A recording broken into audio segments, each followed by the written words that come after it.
یہ کہانی ہے دو بہن بھائیوں کی۔ مریم اور علی ایک ہی چھوٹے سے گاؤں میں پیدا ہوئے تھے۔ علی چھوٹا بھائی تھا۔ اس کی طبیعت میں ضد اور خود غرضی بچپن سے ہی تھی۔ وہ ہر چیز مریم سے چھین لیتا، چاہے وہ کھلونے ہوتے یا کوئی بھی کھانے کی چیز۔ اگر کبھی مریم کے ہاتھ میں کوئی چیز آتی تو علی فوراً ضد کر کے لے لیتا۔ ماں باپ اسے سمجھانے کی بجائے یہ کہہ کر بات ٹال دیتے، کوئی بات نہیں مریم، تم بڑی ہو اور سمجھدار ہو، علی ابھی چھوٹا ہے۔ مریم خاموشی سے ہر چیز بھائی کو دے دیتی۔ اس کے دل میں علی کے لیے بے پناہ محبت تھی۔ وہ ہمیشہ یہی سوچتی کہ اگر علی خوش ہے تو اسی میں اسی کی خوشی ہے۔ وقت گزرتا گیا مگر یہ معمول بن گیا۔ علی کو جو چیز چاہیے ہوتی وہ مریم سے مانگ لیتا یا ضد کر کے چھین لیتا۔ یہاں تک کہ اگر کسی دن علی کا موڈ خراب ہوتا تو مریم سارے کھلونے اس کے پاس جمع کر کے خود باہر چلی جاتی کہ علی خوش ہو جائے۔ ایک دن ابو مریم کے لیے بازار سے ایک گڑیا لائے۔ مریم کی آنکھیں خوشی سے چمک اٹھیں۔ وہ پہلی بار کسی چیز کے لیے واقعی پرجوش تھی۔ لیکن علی نے جیسے ہی گڑیا دیکھی فوراً ضد شروع کر دی، مجھے یہ گڑیا چاہیے۔ ماں نے مریم کو محبت سے دیکھا اور کہا، بیٹا تم تو جانتی ہو علی ضدی ہے، چلو اسے دے دو۔ مریم نے ایک لمحے کے لیے گڑیا کو دیکھا، پھر آہستہ سے علی کے ہاتھ میں تھما دی۔ علی خوشی خوشی باہر چلا گیا اور مریم چپ چاپ اپنی آنکھوں کے آنسو صاف کرتی رہی۔ ماں نے دیکھا مگر کچھ نہ کہا۔ شاید انہیں لگا کہ یہ چھوٹی چھوٹی باتیں ہیں جو بچپن کا حصہ ہوتی ہیں۔ وقت گزرتا گیا اور مریم اور علی بڑے ہونے لگے۔ علی ابھی بھی اپنی ہر خواہش مریم سے پوری کروانے کا عادی تھا اور ماں باپ اسے روکنے کی بجائے ہمیشہ مریم کو ہی قربانی دینے کا درس دیتے۔ مریم چپ رہتی اور ہر بار بھائی کی خوشی کو اپنی خوشی پر ترجیح دیتی۔ ایک دن مریم اور علی کے ماں باپ شہر سے واپس آ رہے تھے کہ راستے میں ان کی گاڑی کا خوفناک حادثہ پیش آیا اور وہ دونوں انتقال کر گئے۔ یہ خبر جب مریم اور علی تک پہنچی تو دونوں پر سکتہ طاری ہو گیا۔ علی چیخ چیخ کر روتا رہا مگر مریم کے آنسو خشک ہو چکے تھے۔ اسے یقین ہی نہیں آ رہا تھا کہ وہ دونوں اب یتیم ہو چکے ہیں۔ قبرستان میں جب والدین کو دفن کیا جا رہا تھا تب علی روتے ہوئے بس ایک ہی بات دہرا رہا تھا، امی ابو ہمیں چھوڑ کر چلے گئے ہیں، ہم اکیلے رہ گئے۔ مگر کوئی جواب نہیں تھا، صرف خاموشی تھی اور مٹی کے نیچے سوئے ہوئے والدین جن کے بغیر یہ دنیا ویران لگ رہی تھی۔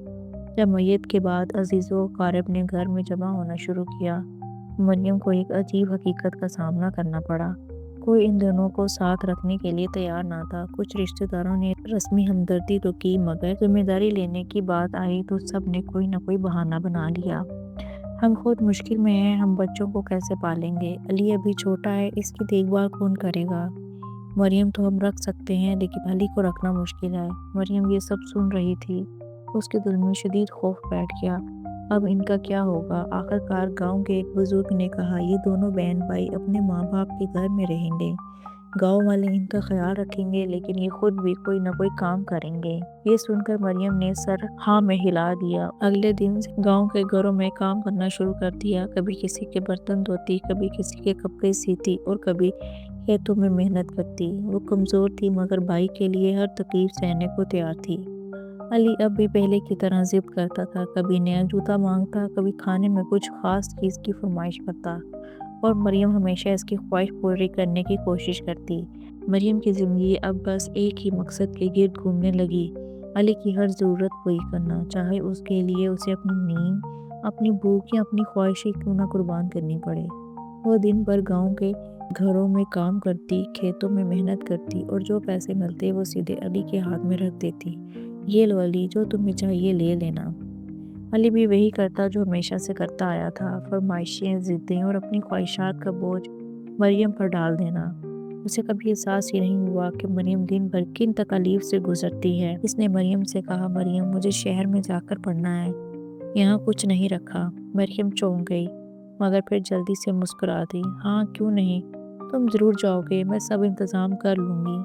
یہ کہنا آسان تھا مگر کرنا مشکل۔ مریم جانتی تھی کہ علی کے خوابوں کو حقیقت میں بدلنے کے لیے اس نے گاؤں کی ایک بوڑھی عورت سے سلائی سیکھنا شروع کی۔ پہلے پہل تو وہ ٹھیک سے کپڑوں پر ہاتھ بھی نہیں رکھ سکتی تھی، پھر مگر جیسے جیسے وقت گزرتا گیا وہ اس کام میں ماہر ہو گئی۔ اب وہ گھروں میں کام کرنے کی بجائے گھر بیٹھے سلائی کرتی اور بہت زیادہ پیسہ کمانے لگی۔ یہ سب اس کے لیے کہ وہ علی کو شہر بھیج سکے۔ جب مریم نے علی کو بتایا کہ وہ کچھ ہی مہینوں میں اسے شہر بھیج دے گی تو علی خوشی سے اچھل پڑا، مگر اس کے بعد اس کی فرمائشیں اور بڑھنے لگی۔ مجھے نیا موبائل چاہیے، شہر جا کر میرے دوستوں کے پاس اچھے موبائل ہوں گے، میں پرانے والے کے ساتھ شرمندہ نہیں ہونا چاہتا۔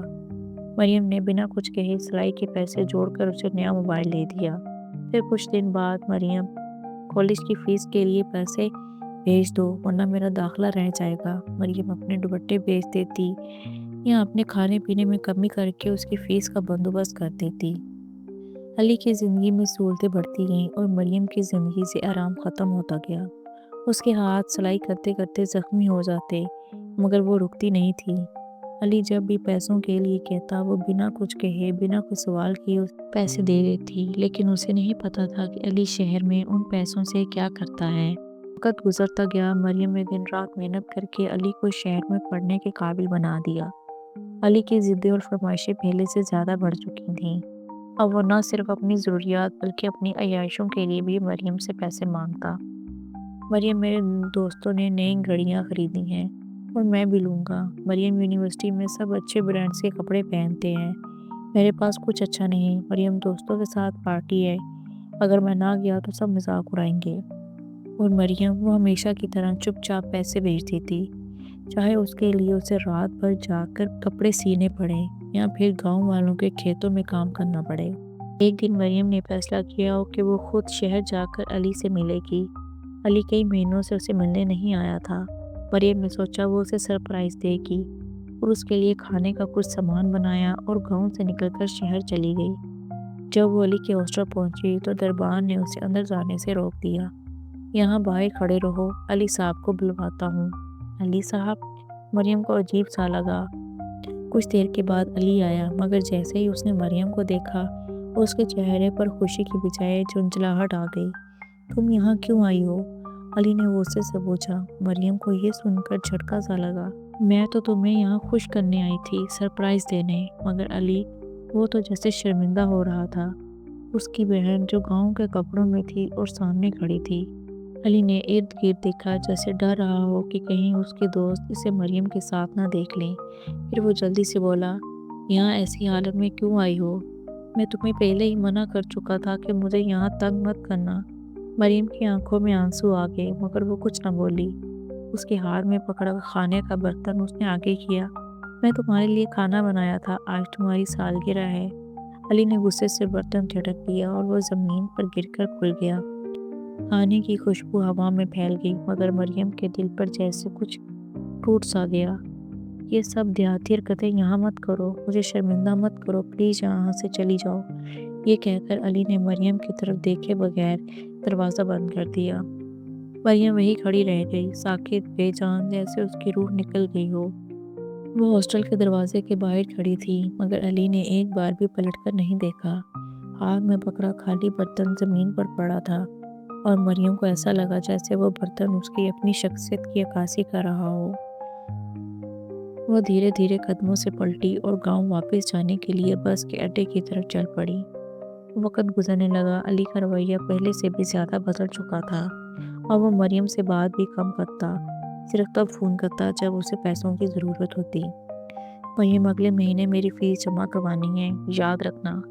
مریم، میرا لیپ ٹاپ خراب ہو گیا ہے، میں نے نیا لینا ہے۔ مریم چپ چاپ ہر بار پیسے بھجوا دیتی اور صرف دل میں یہ خیال کرتی کہ میرے ماں باپ چلے گئے ہیں اور علی صرف میرے پاس واحد سہارا ہے۔ پھر ایک دن علی نے خود مریم کو کال کی، مگر پہلی بار اس کی آواز میں کوئی نرمی تھی۔ مریم، میں تمہیں کچھ بتانا چاہتا ہوں۔ مریم کا دل خوشی سے بھر گیا کہ اتنے عرصے کے بعد علی نے خود فون کیا ہے، شاید اسے اپنی بہن کی قدر محسوس ہونے لگی ہے۔ میں کسی سے محبت کرتا ہوں اور میں اس سے شادی کرنا چاہتا ہوں، علی نے خوشی خوشی کہا۔ مریم کی آنکھوں میں خوشی کے آنسو آ گئے۔ وہ ہمیشہ سے یہی چاہتی تھی کہ علی کی زندگی مکمل ہو، کہ وہ خوش رہے۔ یہ تو بہت اچھی بات ہے علی، میں تمہاری پسند سے ضرور ملنا چاہوں گی۔ ہاں ہاں ضرور، وہ بہت اچھی لڑکی ہے، تمہیں پسند آئے گی۔ کچھ دن بعد علی مریم کو شہر بلا کر سارا سے ملواتا ہے۔ مریم نے جب سارا کو دیکھا تو اس کے دل میں ایک عجیب سی بے چینی ہونے لگی۔ وہ لڑکی مغرور لگ رہی تھی، جیسے علی کے علاوہ کسی اور کو اہمیت دینے کے لیے تیار نہ ہو۔ مریم نے نرمی سے کہا، سارا علی کے بارے میں سن کر بہت خوشی ہوئی، بس میں چاہتی ہوں کہ وہ ہمیشہ خوش رہے۔ سارا نے ہلکی سی مسکراہٹ دی، مگر اس کی آنکھوں میں مریم کے لیے کوئی نرمی نہیں تھی۔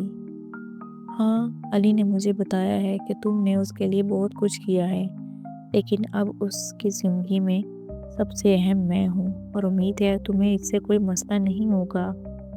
مریم اس جملے پر چونک گئی، مگر مسکرا کر اس بات کو ٹال دیا کہ میرا بھائی خوش ہے تو میں بھی خوش ہوں۔ مریم کو اندازہ تو ہو گیا تھا کہ سارا مغرور اور خود غرض لڑکی ہے، مگر وہ خاموش رہی۔ اس نے ہمیشہ اپنی خوشیوں سے زیادہ علی کی خوشی کو ترجیح دی تھی۔ کچھ ہی دن گزرے کہ علی نے مریم کو دوبارہ کال کی، خوشی خوشی بتایا، مریم، میں نے سارا سے کورٹ میرج کر لی ہے۔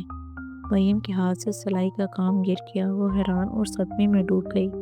کیا علی، تم نے مجھے بغیر بتائے یہ سب کر لیا؟ تمہیں خوش ہونا چاہیے، میری زندگی کی سب سے بڑی خوشی پوری ہو گئی ہے، علی نے بے فکری سے کہا، جیسے اسے مریم کے جذبات کی پرواہ ہی نہ ہو۔ مریم کا دل ٹوٹ گیا، مگر اس نے خود کو سنبھالا۔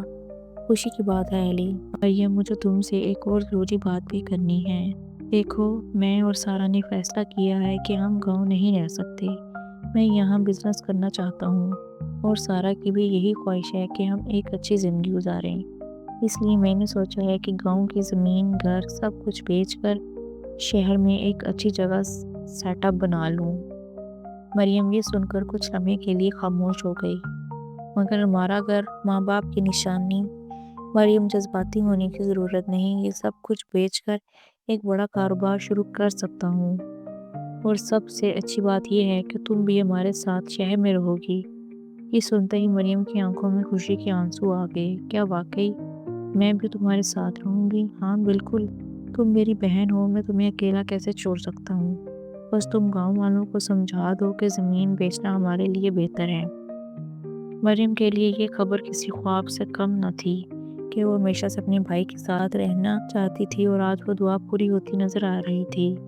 گاؤں کے لوگوں کو راضی کرنا آسان نہیں تھا۔ سب نے اسے سمجھانے کی کوشش کی، مریم، یہ زمین تمہارے ماں باپ کی نشانی ہے، اسے مت بیچو۔ شہر کا پانی سب کو بدل دیتا ہے، علی کو بھی بدل دے گا۔ مگر مریم کسی کی نہ سن سکی۔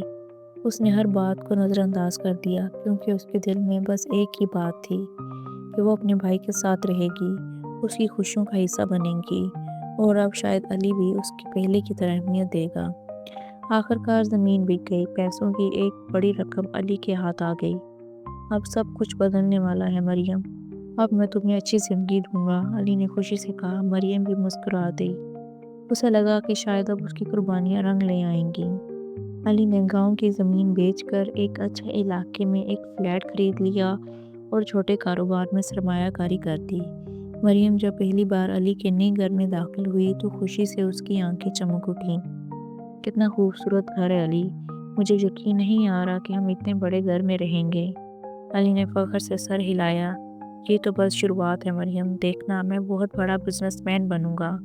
مگر جیسے ہی سارا نے مریم کو گھر میں داخل ہوتے دیکھا، اس کا چہرہ اتر گیا۔ وہ زبردستی مسکراہٹ کے ساتھ بولی، اوہ تم آ گئی؟ مریم نے خوشی سے کہا، ہاں، اب ہم ساتھ رہیں گے۔ سارا نے علی کی طرف دیکھا جیسے اسے کچھ پسند نہ آیا ہو۔ ہاں، لیکن مریم، تمہیں بھی شہر کے طور طریقے سیکھنے ہوں گے، یہ گاؤں نہیں ہے، اس نے روکھے سے لہجے میں کہا۔ مریم نے خود کو سارا کے رویے سے پریشان ہونے نہیں دیا۔ اسے احساس ہونے لگا کہ علی نے اسے اپنے ساتھ رکھنے کا وعدہ تو کیا تھا، مگر سارا کو یہ بالکل پسند نہیں تھا۔ مریم، یہ کام تم کیوں کر رہی ہو؟ نوکرانی ہے نا، اسے کرنے دو، سارا نے ایک دن غصے سے کہا جب مریم نے برتن دھونا شروع کیے۔ مجھے کام کرنے کی عادت ہے، اور پھر بھی میں فارغ بیٹھ کر کیا کروں گی؟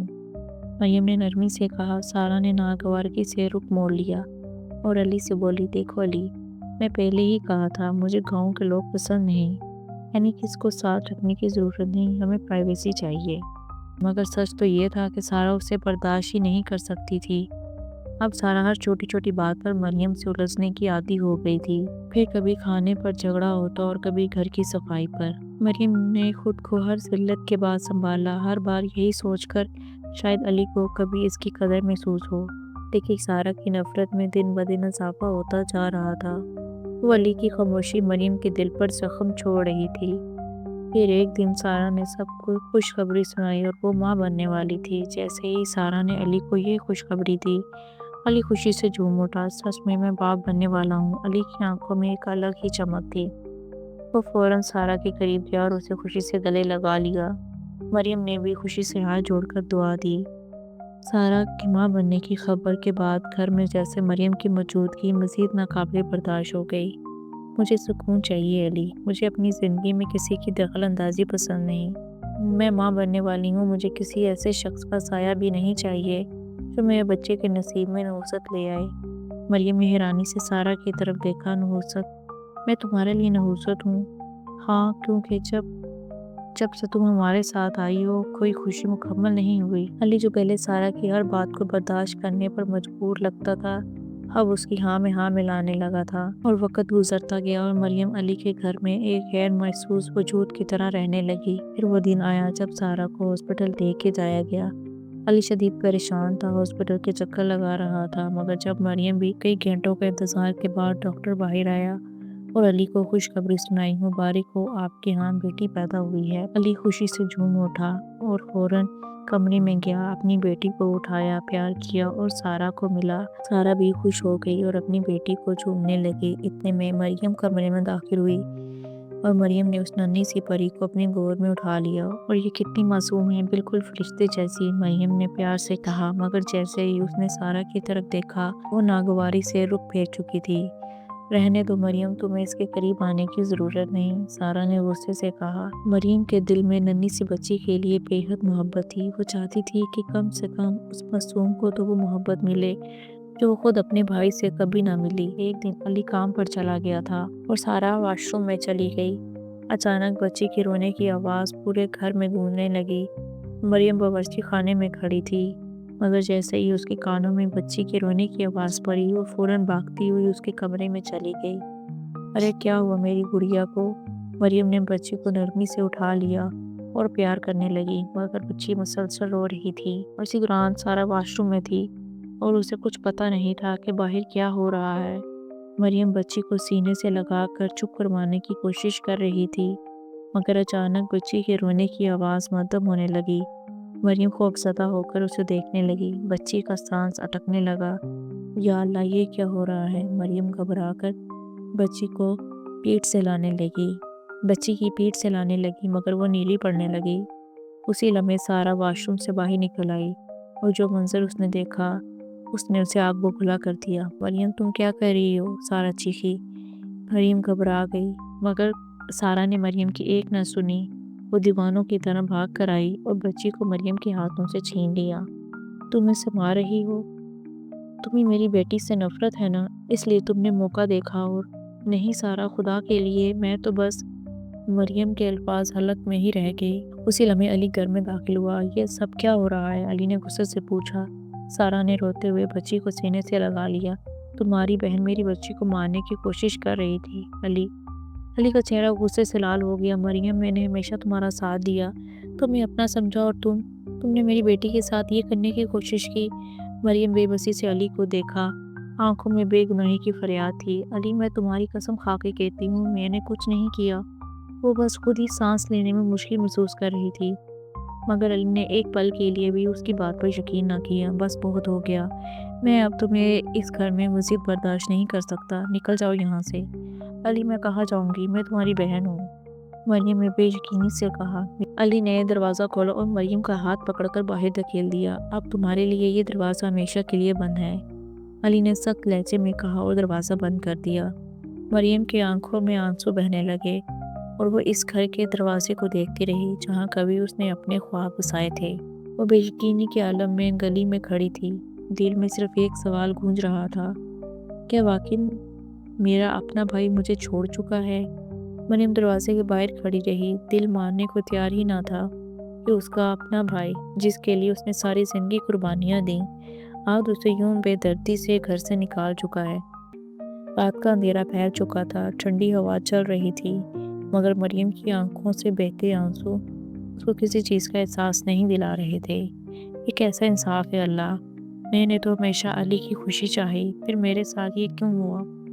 وہ بے ہمت چلتی رہی، نہ جانے کہاں جا رہی تھی، بس قدم آگے بڑھ رہے تھے اور دل میں ایک خالی پن تھا۔ وہ ایک بینچ پر جا کر بیٹھ گئی، جسم تھکن سے چور تھا، قریب سے گزرتے لوگ اسے عجیب نظروں سے دیکھ رہے تھے۔ کیا میں واقعی اتنی بے یار و مددگار ہو چکی ہوں؟ اس وقت ایک آدمی قریب آیا۔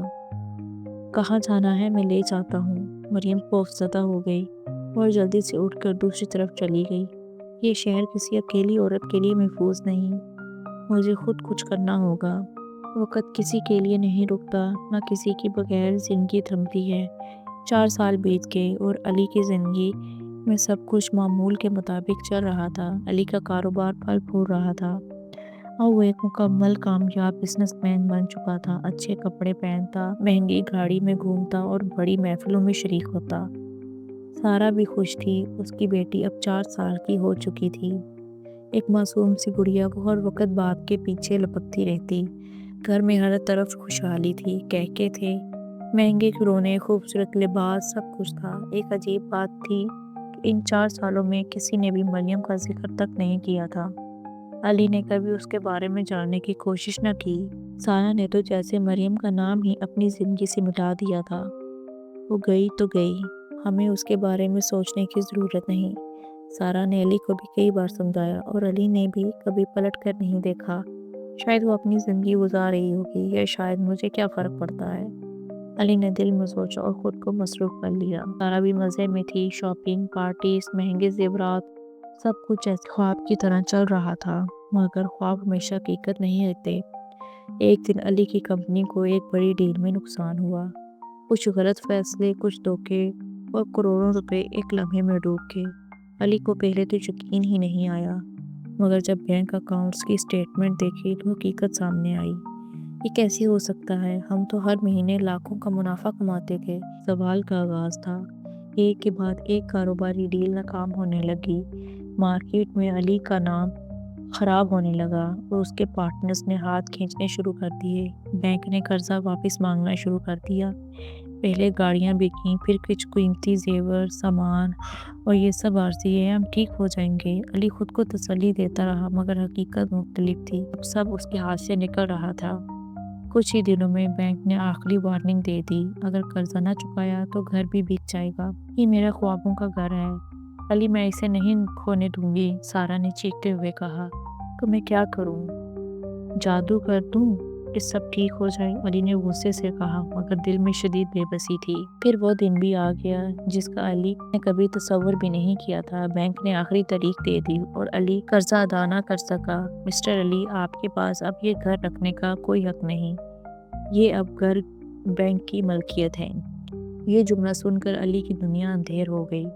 وہ گھر جہاں اس نے زندگی کی سب سے حسین لمحے گزارے تھے اب اس کا نہیں تھا۔ نہیں، ایسا نہیں ہو سکتا، سارا چلائی، مگر حقیقت نہیں بدل سکتی۔ چند دن بعد وہی علی جو ایک وقت میں بڑی گاڑیوں میں گھومتا تھا اور اب ایک چھوٹے سے کرائے کے اپارٹمنٹ میں بیٹھا سوچ رہا تھا، یہ سب کیسے ہو گیا؟ میں کیسے اس حال میں پہنچ گیا؟ مگر اس وقت جو اس نے کبھی خود سے نہیں پوچھا تھا، وہ سوال اس کے ذہن میں گونجا، کیا یہ سب میری غلطیوں کی سزا ہے؟ 4 سال بعد پہلی بار علی کو مریم کا خیال آیا۔ کیا وہ صحیح تھی؟ کیا میں نے اسے ناحق نکال دیا؟ مگر اب دیر ہو چکی تھی۔ علی کے لیے زندگی ایک بھیانک خواب بن چکی تھی۔ کل تک جو لوگ اس کے آگے پیچھے گھومتے تھے، آج وہی لوگ اس کی شکل دیکھ کر راستہ بدل لیتے۔ وہ شخص جو ایک وقت میں ہزاروں خرچ کرنے سے پہلے ایک بار بھی نہ سوچتا تھا، آج اپنی بیٹی کی دوا لانے کے لیے اس کے پاس پیسے نہیں تھے۔ اس کی 4 سالہ بیٹی شدید بخار میں تپ رہی تھی۔ سارا کا رو رو کر برا حال تھا، مگر اس وقت چیختے چلانے سے کچھ حاصل نہیں ہو سکتا تھا۔ علی، کچھ کرو، میری بچی مر جائے گی، سارا نے بے بسی سے کہا۔ علی نے اپنی جیبیں ٹٹولی، مگر وہاں صرف چند سکوں کے علاوہ کچھ نہ تھا۔ میں دوا لے کر آتا ہوں۔ وہ تیزی سے باہر نکلا اور قریبی میڈیکل سٹور پر پہنچا۔ بھائی، یہ دوا دے دو، میری بیٹی بہت بیمار ہے۔ علی نے ہاتھ جوڑے۔ میڈیکل سٹور کا مالک اسے عجیب نظروں سے دیکھا۔ پیسے لاؤ اور یہ دوائی لے جاؤ۔ علی کی آنکھوں میں مایوسی تھی اور وہ بے بسی سے پیچھے ہٹنے لگا کہ اچانک ایک نرم گو اور باوقار آواز آئی، یہ جو مانگ رہا ہے اسے دے دو۔ میڈیکل سٹور کا مالک فوراً سیدھا ہو گیا، جیسے کسی بڑے شخص کے سامنے کھڑا ہو۔ جی میڈم، جیسے آپ کہیں۔ وہ جلدی سے دوا نکالنے لگا۔ علی نے حیرت سے اس خاتون کی طرف دیکھا۔ وہ ایک باوقار خاتون تھی، مہنگے اور نفیس کپڑوں میں، قیمتی ہینڈ بیگز اور آنکھوں پر برانڈڈ سن گلاسز۔ علی نے آنکھیں سکیڑ کر دیکھا جیسے کچھ پہچاننے کی کوشش کر رہا ہو۔ خاتون نے آہستہ سے سن گلاسز اتارے اور علی کے پیروں تلے زمین نکل گئی۔ مریم، وہ سرگوشی میں بولا۔ یہ وہی مریم تھی جسے علی نے 4 سال پہلے بے دردی سے گھر سے نکال دیا تھا، مگر وہ کمزور، لاچار، قربانی دینے والی مریم نہیں تھی۔ یہ ایک باوقار، مضبوط اور کامیاب عورت تھی۔ علی کے ہاتھ کانپنے لگے اور وہ بے یقینی سے اپنی بہن کو دیکھ رہا تھا۔ مریم کی آنکھوں میں سکون تھا، مگر اس کے چہرے پر ایک ایسی سنجیدگی تھی جو علی نے پہلے کبھی نہیں دیکھی تھی۔ دنیا بہت چھوٹی ہے علی، اور وقت کبھی ایک جیسا نہیں رہتا۔ علی کی نظریں جھکنے لگیں۔ اس نے زندگی میں پہلی بار محسوس کیا کہ شاید وہ واقعی غلط تھا۔ مریم نے اپنے مہنگے سے بیگ میں سے ایک خوبصورت گولڈن کارڈ نکالا اور علی کے ہاتھ میں تھما دیا۔ یہ میرے گھر کا ایڈریس ہے علی، اگر تم چاہو تو آ سکتے ہو۔ میرے گھر کے دروازے تمہارے لیے ہمیشہ کھلے ہیں۔ میں تمہارا انتظار کروں گی، کل میرے گھر آ جانا۔ وہ یہ کہہ کر اپنی گاڑی میں بیٹھی اور خاموشی سے روانہ ہو گئی۔ یہ سب کیسے ہو سکتا ہے؟ مریم کیسے اتنی بڑی شخصیت بن گئی؟ دوال ایک تیز قدموں سے گھر کی طرف روانہ ہوا۔ گھر میں داخل ہوتے ہی سارا نے سوالیہ نظروں سے دیکھا۔ کہاں تھی اتنی دیر؟ دوا لائے ہو؟ اور وہ بے چینی سے بولی۔ علی نے خاموشی سے دوا اس کے ہاتھوں میں دی۔ ایک بے چینی کے تاثرات تھے۔ سارا نے غور کیا تو اس کے ہاتھ میں ایک کارڈ دبا ہوا تھا۔ یہ کیا ہے؟ سارا نے کارڈ چھیننے کی کوشش کی، مگر علی نے مضبوطی سے پکڑ لیا۔ یہ مریم کا ہے، اس نے مدھم آواز میں کہا۔ مریم؟ ہاں، وہی مریم۔ علی نے گہری سانس لی، پھر اس نے سارا کو سب کچھ بتا دیا۔ کیسے مریم میڈیکل اسٹور پر ملی، کیسے وہ اتنی امیلی اور با اثر لگ رہی تھی۔ سارا شاکڈ ہو گئی۔ یہ کیسے ممکن ہے؟ وہ تو کچھ نہیں تھی، اسے تو ہم نے بے سہارا کر کے چھوڑ دیا تھا، لیکن وہ آج ہم سے بہتر زندگی گزار رہی ہے۔ علی کی آواز میں شرمندگی تھی۔ سارا نے کچھ سوچا، پھر ہلکے سے بولی، کل جانا چاہیے۔ اگلے دن علی کارڈ پر دیے گئے ایڈریس کے مطابق مریم کے گھر پہنچا۔ یہ کوئی عام گھر نہیں تھا، بلکہ ایک شاندار عالیشان بنگلہ تھا۔ وہ دروازے تک پہنچا، دروازہ خود بخود کھل گیا، جیسے کوئی پہلے سے انتظار کر رہا ہو۔ آئیں علی صاحب اندر، ایک ملازم نے جھک کر کہا۔ علی مزید حیران ہو گیا۔ یہ سب کیا ہے؟ مریم یہاں تک کیسے پہنچی؟ اور پھر ایک بار وہی آواز، وہی مانوس نرمی، سکون بھری آواز سنائی دی۔ میں جانتی تھی علی تم آؤ گے۔ علی نے نظر اٹھا کر دیکھا، مریم سامنے کھڑی تھی، باوقار، پر اعتماد اور بالکل۔ علی حیرانی اور شرمندگی کے ملے جلے جذبات کے ساتھ مریم کو دیکھ رہا تھا، جو کبھی اس کی لاچار اور بے بس بہن تھی، آج وہ ایک باوقار اور کامیاب عورت کے طور پر اس کے سامنے کھڑی تھی۔ مریم نے ایک نظر علی پر ڈالی اور پھر دھیمے لہجے میں بولی، میں جانتی ہوں علی، تم کیا پوچھنا چاہتے ہو اور کیا سوالات تمہارے ذہن میں اس ٹائم گھوم رہے ہیں کہ میں یہاں تک کیسے پہنچی۔ مریم نے پھر ایک گہری سانس لی اور ماضی میں جھانکتے ہوئے کہا، وہ رات جس دن تم نے مجھے اس گھر سے نکال دیا تھا اور میرے پاس کوئی چارہ نہ تھا، وہ میری زندگی کی سب سے طویل اور بھیانک رات تھی۔ میں سڑک پر بے یار و مددگار کھڑی تھی، نہ کوئی ٹھکانہ تھا، نہ کوئی سہارا۔ میں راستے پر چلتی رہی، سوچتی رہی کہ میں جاؤں تو کہاں جاؤں اور کس کے پاس جاؤں۔ پھر اچانک کچھ آوارہ لڑکے میرے پیچھے آ گئے اور وہ نشے میں تھے، ان کی نیت اچھی نہیں لگ رہی تھی۔ میں خوفزدہ ہو گئی، بھاگنے لگی، مگر وہ میرا راستہ روکنے لگے۔ میں چیخی، مگر رات اس پہر کوئی بھی میری فریاد سننے والا نہ تھا۔ جب میں ہمت ہارنے ہی والی تھی، تب ایک نوجوان میری مدد کے لیے آیا۔ اس نے ان گنڈوں کو روکا اور انہیں وہاں سے بھگایا اور مجھے تحفظ کا احساس دلایا۔ میں ڈر سے کانپ رہی تھی، میری آنکھوں میں آنسو تھے اور وہ میرا دل خوف سے کانپ رہا تھا۔ وہ نوجوان مجھے اپنے گھر لے گیا، کیونکہ رات اس قدر تھی اور نہ کوئی وہاں موجود تھا۔ پہلے تو میں جھجکی، لیکن میرے پاس اور کوئی راستہ نہ تھا، اور اس شخص کا نام موئز تھا اور وہ ایک بڑا بزنس مین تھا۔ موئز نے میری کہانی سنی اور میری آنکھوں میں برسوں کا درد پڑھ لیا۔ وہ سمجھ گیا کہ میں کتنی تکلیف سے گزری ہوں۔ اگلے چند دنوں میں اس نے مجھے نکاح کی پیشکش کی۔ میں خوفزدہ تھی، الجھی ہوئی تھی، مگر اس وقت میرے پاس کوئی راستہ نہ تھا۔ میں جانتی تھی کہ میں اکیلی اس دنیا کا سامنا نہیں کر سکتی، اور موئز وہ ایک سچا انسان تھا جس نے کبھی میرے ماضی کو نہیں جانچا، بلکہ میرا ساتھ دینے کا وعدہ کیا۔ اور اس طرح ہم نے نکاح کر لیا اور اس دن سے میری زندگی بدل گئی۔ موئز نے نہ صرف مجھے عزت دی، بلکہ مجھے کاروبار سکھایا۔ مجھے مضبوط بنایا۔ آج جو کچھ میں ہوں اس میں اس کا سب سے بڑا ہاتھ ہے۔ علی سر جھکائے مریم کی باتیں سن رہا تھا جیسے اپنے کیے پہ بہت شرمندہ ہو، اور تبھی ایک نوجوان باوقار شخصیت کمرے میں داخل ہوئی۔ ایک لمبا پرکشش شخص روبدار آواز میں بولا، مریم یہ کون ہے؟ مریم نے نرم اور گہری آواز میں بولا، یہ میرا بھائی علی ہے۔ اور معیز نے ہمدردی سے ہاتھ بڑھایا اور دروازے کی طرف بڑھ گیا، اونچی آواز سے کہتا ہوا چلا گیا، مریم میں دفتر جا رہا ہوں، تم اپنے بھائی کو کھانا وغیرہ کھلا کر بھیج دینا۔ علی کو اپنے کیے پہ بہت پچھتاوا ہو رہا تھا اور وہ اتنا شرمندہ تھا کہ نظر اٹھا کے اپنی بہن کو دیکھ تک نہ سکا۔ اور پھر کچھ ہی دیر میں مریم نے ایک لفافہ نکالا، علی کی طرف بڑھا دیا، یہ رکھ لو علی۔ علی حیرانی سے لفافہ کو دیکھ رہا تھا۔ مریم نے بولا، یہ 2 لاکھ ہیں، یہ تم رکھ لو۔ علی نے نرم آواز میں کہا، میں یہ نہیں رکھ سکتا۔ علی نے کہا، یہ تمہاری بیٹی کے علاج کے لیے ہیں اور باقی تمہارے کام آئیں گے۔ میں چاہتی ہوں کہ اس بار تم ان پیسوں کو صحیح طریقے سے استعمال کرو۔ مریم، میں نہیں لے سکتا، میں پہلے ہی بہت غلطیاں کر چکا ہوں، تم میری جتنی مدد کی وہ کافی ہے، اب میں مزید تمہارے احسانات نہیں لے سکتا۔ میں نے جو کچھ تمہارے ساتھ کیا وہ کسی طرح معافی کے قابل نہیں۔ مریم نے نرم مگر مضبوطی سے کہا، یہ تمہاری بہن دے رہی ہے، کوئی غیر نہیں۔ مجھے تم سے کچھ نہیں چاہیے علی، بس یہ چاہتی ہوں کہ اب تم زندگی کو سدھارو۔ علی نے خاموشی سے پیسے پکڑ لیے لیکن اس کا دل بوجھل ہو چکا تھا۔ مریم نے دھیرے سے کہا، علی ہو سکتا ہے اب آج کے بعد ہم کبھی نہ ملیں۔ علی کا دل ایک دم رک گیا۔ مریم، کیا مطلب؟ مریم نے نظریں چکا کر آہستہ سے کہا، ہم کل دبئی جا رہے ہیں اور ہمیشہ ہمیشہ کے لیے۔ معیز کا کاروبار وہاں زیادہ مضبوط ہے اور ہم نے فیصلہ کیا ہے کہ ہم اب باقی کی زندگی وہی گزاریں گے۔ اب شاید یہ ہماری آخری ملاقات ہو۔ میں اپنی زندگی کا نیا باب شروع کر لیا ہے اور اب معیز ہی میرے لیے سب کچھ ہے، اور میں دعا کروں گی کہ اللہ تمہیں زندگی میں کامیاب کرے اور کبھی تمہیں میری ضرورت نہ پڑے۔